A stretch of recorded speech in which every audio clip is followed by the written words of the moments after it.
It's a curious thing, isn't it?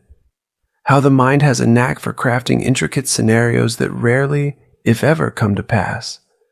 The mind is a master storyteller, weaving narratives so vivid and compelling that they feel like truth. It replays past mistakes, magnifies what-ifs, and creates worst-case scenarios with a precision that convinces us they are not just possibilities but certainties.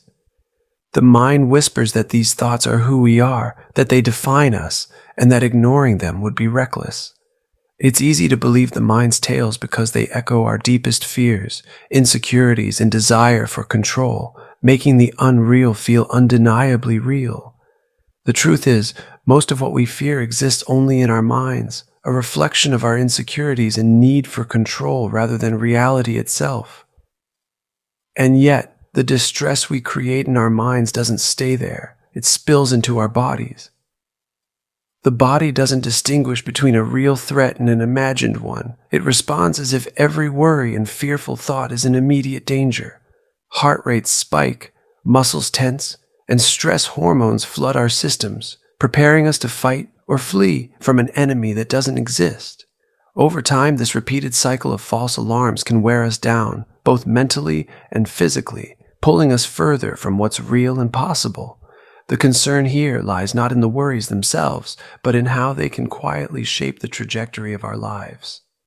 Chronic overthinking can make us hesitant, afraid to take risks or pursue new opportunities. When worry dominates our thoughts, it creates a fear of failure so paralyzing that we may avoid stepping out of our comfort zones entirely.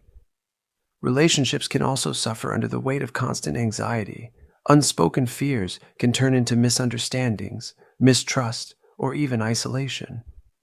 Over time, a life led by worry shrinks in scope as the perceived dangers of the world overshadow its beauty and possibilities.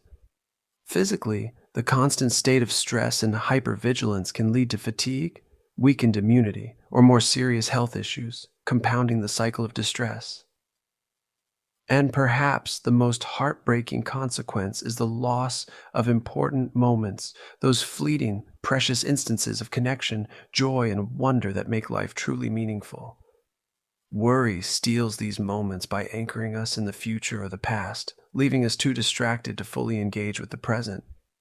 It turns birthdays, milestones, and quiet moments with loved ones into blurs, overshadowed by what-ifs and imagined threats. This relentless cycle leaves us not living life but merely existing, surviving one day to the next, without savoring the richness it offers. Over time, we risk waking up one day realizing that while we were consumed by what might happen, we missed what actually did. In the end, the antidote is trust. Trust in your ability to handle whatever comes your way, trust in the flow of life, and trust that not everything needs to be solved or understood right now. Most of the time, life unfolds in ways far kinder than our fears would have us believe.